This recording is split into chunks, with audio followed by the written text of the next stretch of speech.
Good morning and welcome to Living Local 15. I'm your host, Jessica Williams, and I'm so glad you're joining me this morning. On today's show, we are getting the real estate rundown with Alison Rhinehart, and we continue our physical therapy golf evaluation with Summit Physical Therapy. And later, DSANI joins me to share about their iCan bike camp. That and more happening now. Fashion, food, and fun. You're watching Living Local 15 with your host, Jessica Williams.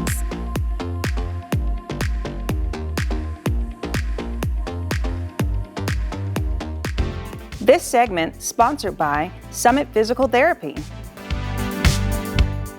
Hey golfers, are you looking to improve your golf swing? Well, today I am back at Summit Physical Therapy and we're going to learn about their TPI evaluation and how physical fitness can actually help you improve your swing. Let's do it.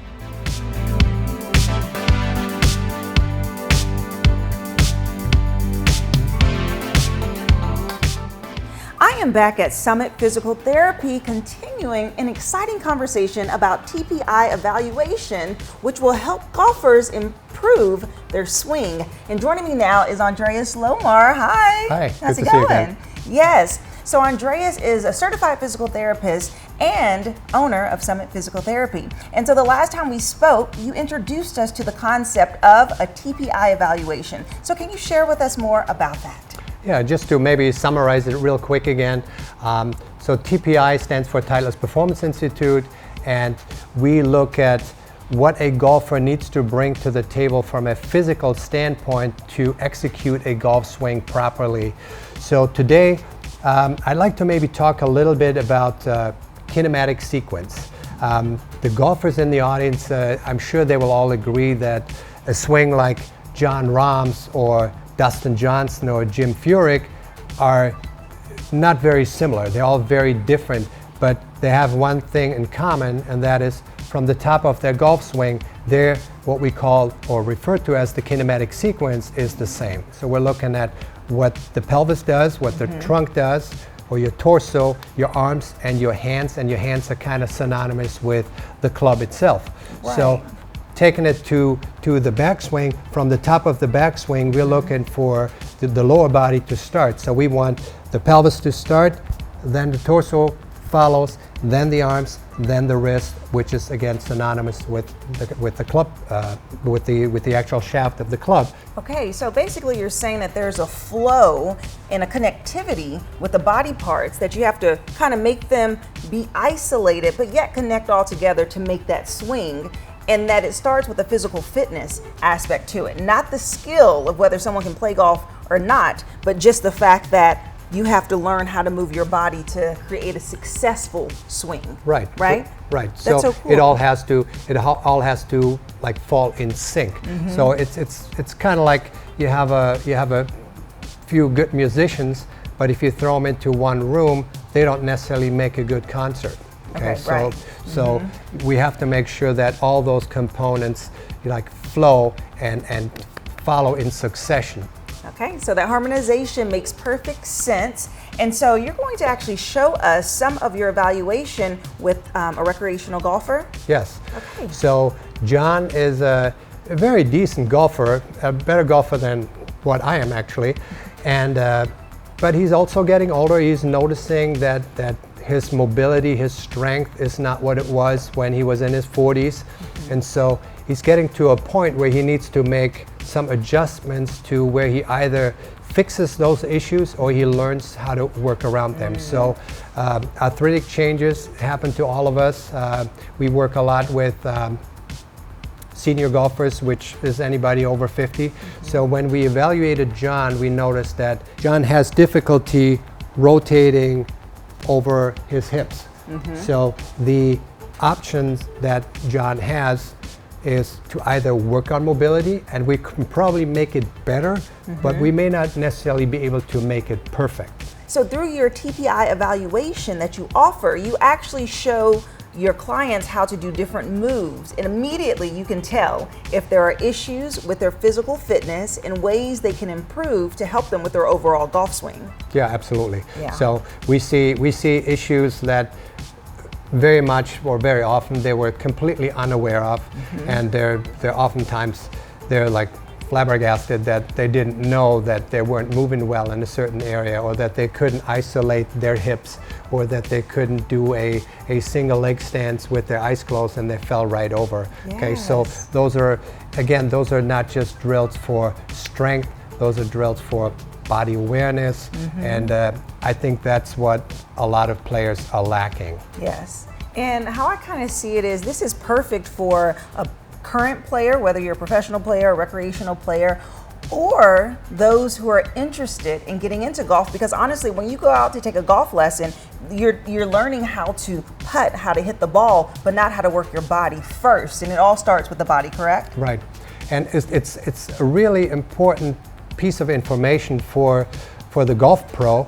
because there are different tracks for the TPI professionals. So for me, it's like I'm on the clinician track, where a teaching professional is on the teaching track. So they don't have necessarily the background in the anatomy, the musculoskeletal knowledge, where I try not to play golf pro. So I stick with what I know. I stick with the musculoskeletal aspect.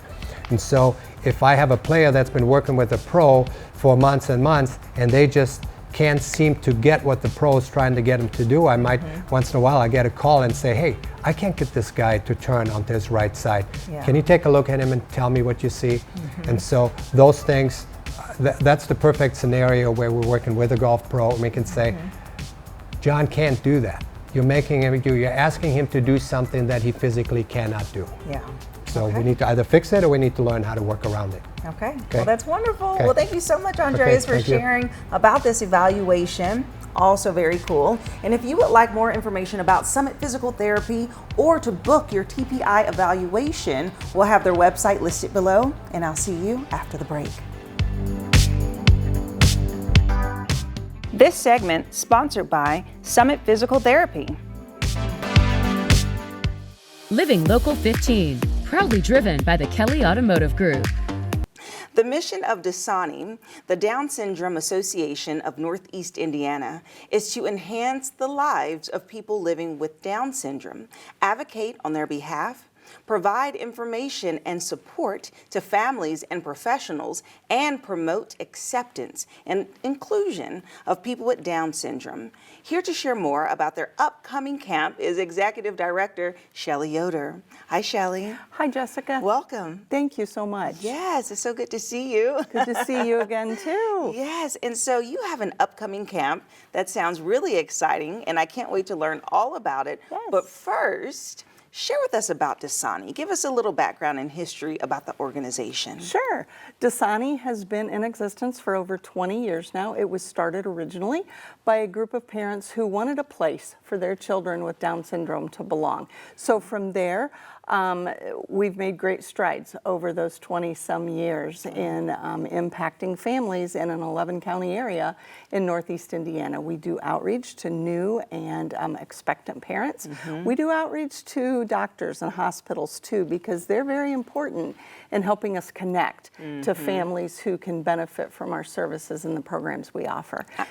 Yeah, absolutely. And share with us a little bit about the programs and the services. Yes, so we have a number of programs through the year. We do a number of all DSANI activities, which is where we invite our member families to do different activities with us throughout the year, you know, whether that's a Tin Caps game, a Fall Fest, an upcoming pony ride event, all kinds of things. So families get the chance to network with their entire families. We also have social groups that are age appropriate from birth through the lifespan that our friends with Down syndrome can participate in. We also have a very active moms group and an active dads group. Nice. Lots of different things that we do. We also bring in professionals to talk to our families. This fall, we're going to bring in a doctor who specializes in adults with Down syndrome, and he is just a wealth of knowledge, a gem of a man. We're looking forward to hosting him this fall. Yes, I love that. And you say specializing are specifically featuring adults with Down syndrome, Yes. because a lot of times we think young, right? We think babies and kids and high schoolers, but really this is a condition that spans throughout any age. It does. And, you know, one of the great things is that the lifespan for a person with Down syndrome has expanded greatly in the last 10 to 15 years, you know. Oh, that's wonderful. It Wow. is. Yeah. The life expectancy for someone with Down syndrome now is 64. In 20 years ago, it was 25. So that's a big increase, not only because you have people who are living in their communities, they're not being segregated. You have health care that has greatly risen to the occasion, and that continues more and more and more. And Dr. Chacoin, the doctor I spoke of, who's located in Chicago, he was integral in developing the first set of medical care guidelines for adults with Down syndrome. So because there are just some different nuances that our physicians need to be aware of when treating adults with Down syndrome. Yeah, that's so important. The more we know, we can do better. Absolutely, absolutely. So I would love to talk about your upcoming camp. Yes. That's happening in June. So share with us about it, please. Yes, we are happy to be bringing back the iCan Bike Camp to Fort Wayne, June 5th through the 9th. iCan Bike Camp, for those not familiar with it, is a camp that specializes in teaching people ages 8 and over with an intellectual or developmental disability. So, you know, Down syndrome, autism, just some other, you know, maybe a seizure disorder. Those are some of the diagnoses we see in this camp. They have a proprietary system that teaches those children and those adults, in some cases, how to become comfortable on a 2-wheel bike. And, you know, some people might go, why is that so important? It's important for a lot of reasons. Yeah. Number one, they can be more active with their own families. They can do things in their neighborhood with neighbors, with friends, with their siblings. The sense of confidence you see with our successful riders at the end of the week is just amazing. Yeah, just the opportunity to do it yourself. You know, it does feel to me it strikes a level of independence. Absolutely. Like you said, confidence, even building physically the balance and developing the core. And there's so many mechanics that goes into riding a bike that we just take for granted, right? Exactly. And so I love that you are empowering those that may have difficulties to be able to accomplish something. That is so cool. Yes, That is so cool. It's a very neat week. Here's your Yeah. invitation. Come out Yeah. June 5th through the 9th. It'll be at Turnstone at the Plasman Athletic Center, and it's just an inspiring, heartwarming week, quite frankly. Yes, and in order to pull off something like that, you have to have volunteers. Yes. And I understand that you are in need of a lot of volunteers to pull this off. We are. Volunteers are absolutely critical to the success of camp every year, and we have many, many openings. For those who might want to check into being a volunteer, you know, I would say it's a commitment, 5 days, Monday through Friday, for 1 hour and 15 minutes. Okay. We have 5 sessions to choose from through the day. You'll pretty much be paired probably with the same rider most week or most of the week, just for consistency for the rider. You know, many of my friends are very routine driven, so if we can provide the same volunteer every day, the success is even greater. Yes. You will be, especially towards the end of the week, running alongside a bike, just a spot. Yeah. Now, I will say on the back of the bikes, there's a handle, so you don't have to, you know, bend down and grab a seat like you normally would if you're teaching someone to ride a bike. So there is a handle you can grab, so that makes it a little bit easier, but it's a very fulfilling opportunity. A great opportunity for sports teams who are doing summer conditioning, for volunteer groups, for high school service groups who need service hours. We're more than willing to fill out those service hour forms if someone needs it. That is, and this is a different way and an exciting way to serve, because really you're a part of that journey, helping them and just providing a support alongside those who are learning to ride. Yes. And as you said, this could actually bring out a whole different group of volunteers from those of different athletic departments, whether it be in high school or even college, around town, or even firefighters, police officers, any professional that provides strength and being able to provide that confidence that the riders need. Yes, it's amazing to watch. You know, every year that we've held the camp, I watch volunteers come in, and you can tell they're kind of like, okay, what am I going to be doing? By the end of the week, they are so invested in their rider, and they end up with a lifelong fan that they never had an idea was going to happen when they walked into that camp the first time. So, so wonderful. Yes. So wonderful. Thank you so much, Shelley, Thank for you. sharing about your organization and your Absolutely. upcoming camp. We appreciate it. Thank you. You're welcome. If you would like more information about DSANI's upcoming iCan bike camp, we'll have their website listed below, and we'll be right back. Follow us on social media at Living Local 15. Thinking about getting your home ready to sell? Well, our real estate expert, Alison Rhinehart, with the Regan Ferguson Group, has her do's and don'ts for all home buyers out there. Hi, Alison. Hi, Jessica. How's it Thanks for going? having me. Yes. So, right now, the market is very interesting, and we just came off the best week to sell or to buy, and that's really fascinating. And so you have some information about do's and don'ts as people are thinking about buying and as they're thinking about selling. Yeah, for homeowners in general, these are your do's and don'ts, and it is a really exciting time right now. The spring market is here, and it's not over yet. It will last through the beginning of the summer, so there's still time to get your house all prepped and ready.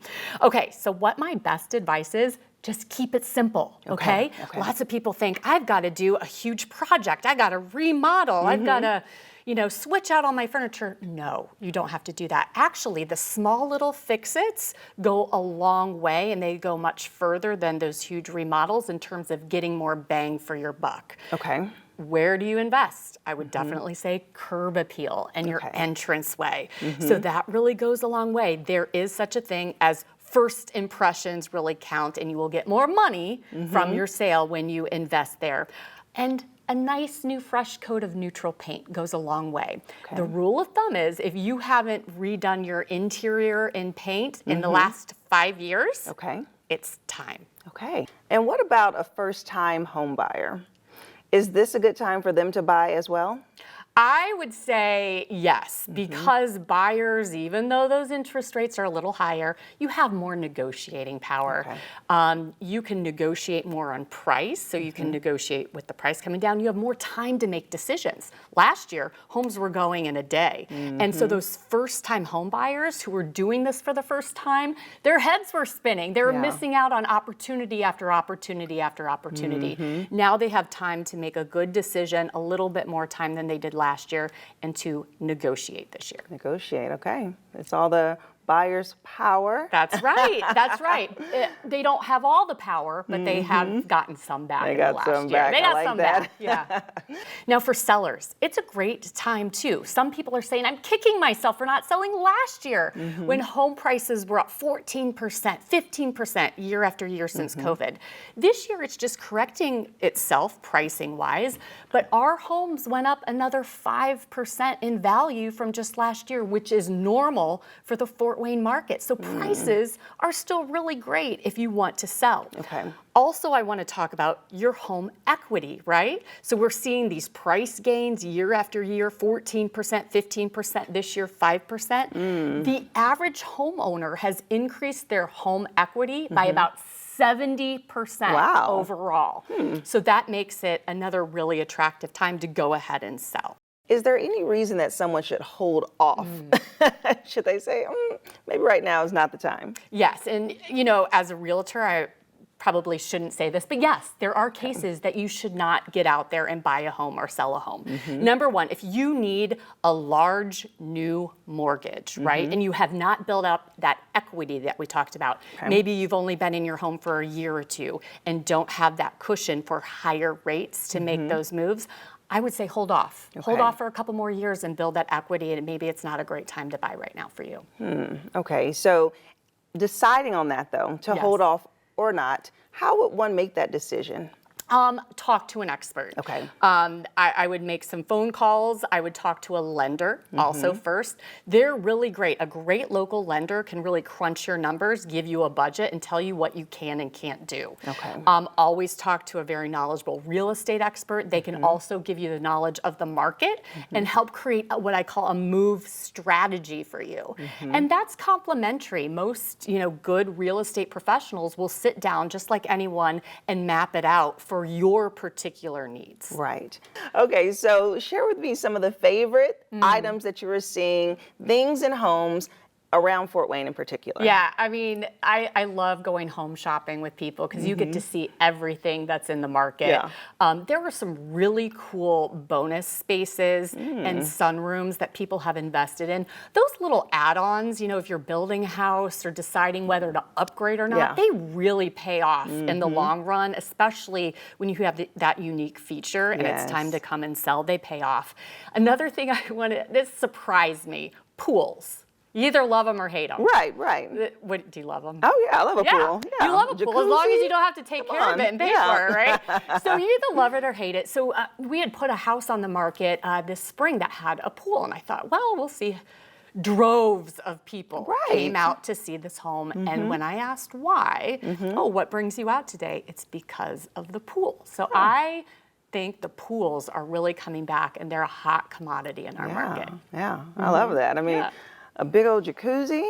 Who wouldn't like one of those? A jacuzzi, spa, pool. Above ground. Yeah.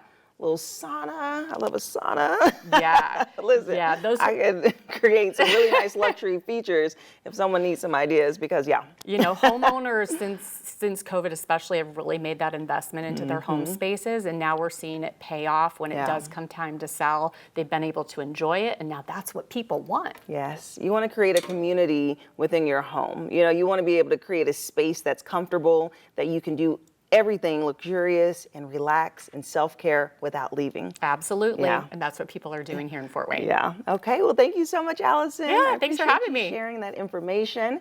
And if you would like more information about the Regan Ferguson Group, or if you have questions about real estate, you can contact Alison. We'll have her email listed below, and we'll be right back. Have an idea for the show? Want to find out how you can be a guest? Contact us at livinglocal15@wayne.com. Thank you so much for joining me today. I hope you enjoyed the show. And remember, you can always catch up on episodes of Living Local 15 on WANE.com and also the WANE app. Guess what? Tomorrow's Friday, so I hope you have a great day, and I look forward to seeing you here for Cinco de Mayo. Have a good one. Bye-bye.